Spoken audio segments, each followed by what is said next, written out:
नमस्कार, मैं अनिल भास्कर और आप देख रहे हैं अतुल्य भारत। लॉकडाउन को लगभग 1.5 महीना होने जा रहा है, हो चुका है और अब आप सबने अपने छतों से और अपने घर से बाहर निकल कर के प्रकृति का जो सुनहरा नज़ारा था वो देख चुके हैं।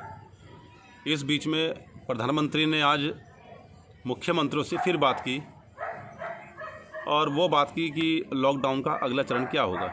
अब इस पर चर्चा करने के बाद क्या निर्णय लिया जाता है वो कल तक समझ में आएगा या 2 दिन में समझ में आएगा।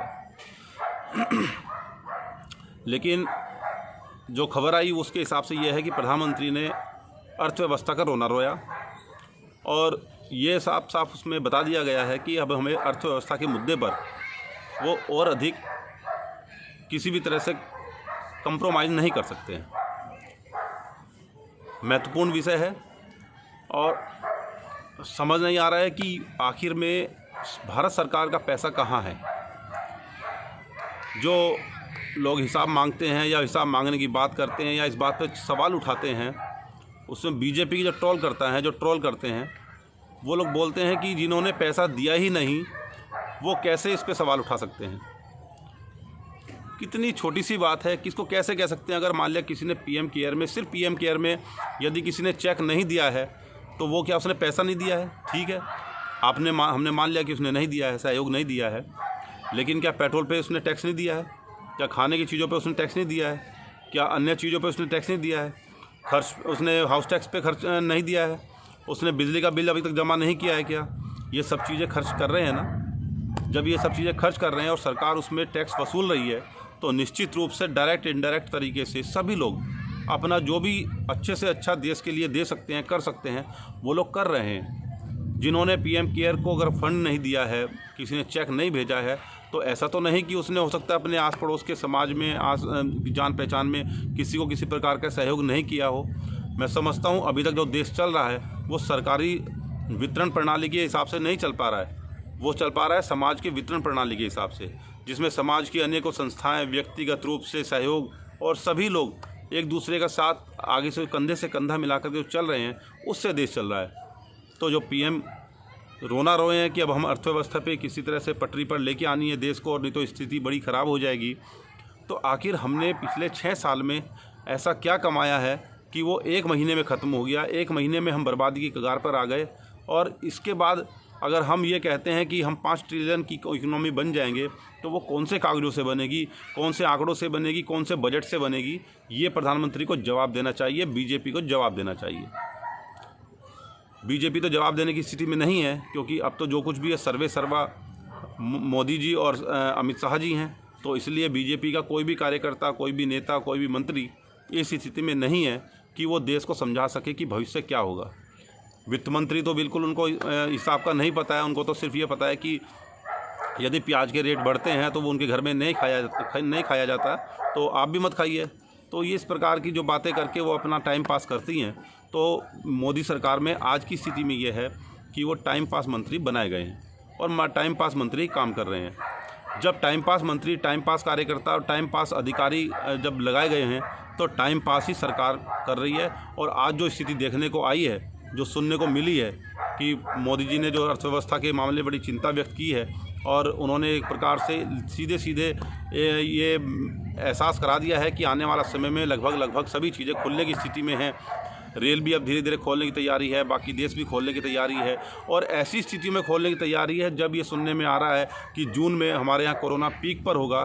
तो मुझे समझ नहीं आता है कि इसमें कौन सी स्थिति में वो देश को भयानक स्थिति में लेके जाएंगे या बचाएंगे, या सब कुछ उन्होंने भगवान के भरोसे छोड़ दिया है। और भगवान सब अच्छा करें, ये तो हम सभी लोग चाहते हैं कि कुछ गलत ना हो, लेकिन जो एक सत्ता में बैठे जो हमारे नेतृत्व होता है उसकी जो जिम्मेदारी है, इससे एक महसूस ये होता है कि उन्होंने हाथ खड़े कर दिए हैं कि अब सब कुछ भगवान के भरोसे है।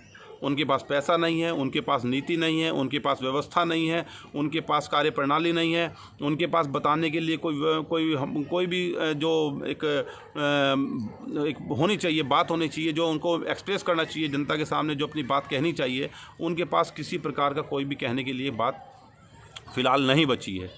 और अब ये आने वाला समय जो है वो आप हम सब के लिए और भी महत्वपूर्ण हो गया है, क्योंकि अब सिर्फ कोरोना की लड़ाई जैसे बीच में छोड़ दी गई थी कि जब नोटबंदी की, तो नोटबंदी के बाद वो 4-5 महीने तक, बल्कि अभी तक भी उसमें नियम कायदे कानून बदलते रहे और 300 से ज़्यादा उसमें नियम कायदे कानून बदले गए, छोटे मोटे करके, और बड़े बड़े उसमें करीब 70-72 के लगभग नियम कायदे कानून बदले गए।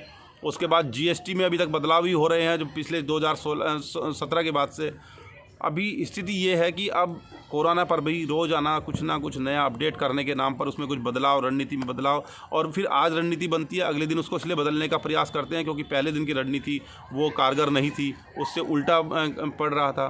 तो ये सरकार एक ऐसी सरकार है जो अपने निर्णय कर रही है, लेकिन करने के बाद उस पर पीछे पैर ले जाने का काम कर रही है।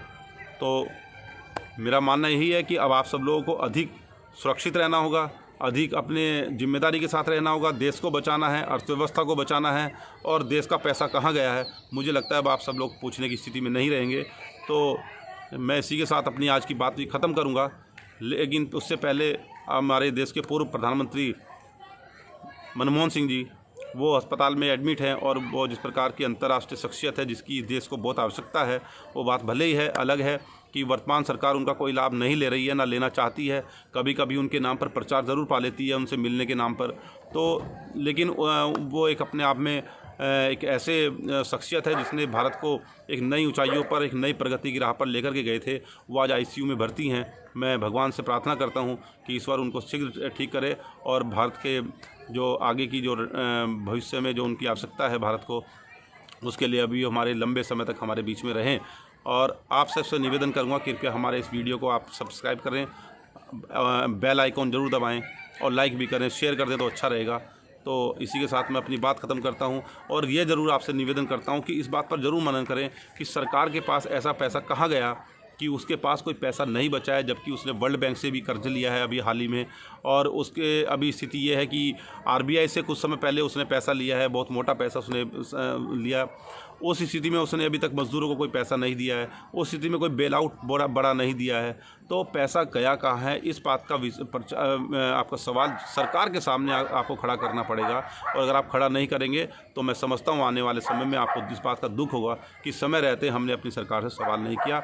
ये भी याद रखिएगा, सरकार में बैठा हुआ हर नुमाइंदा आप जनता का नौकर होता है, ना कि वो राजा होता है, ना कि वो राजशाही आज की तारीख में हमारे देश में है। हमारे देश में लोकतंत्र है, तो क्योंकि वो राजशाही नहीं है, लोकतंत्र है, तो सरकार में बैठा हर नुमाइंदा जनता का सेवक होता है, और जनता को उससे सवाल करने का पूरा हक होता है। जय हिंद, जय भारत। और अंत में पुनः एक बार कि आप सब्सक्राइब जरूर करेंगे और बेल आइकन जरूर दबाएंगे। धन्यवाद। जय हिंद।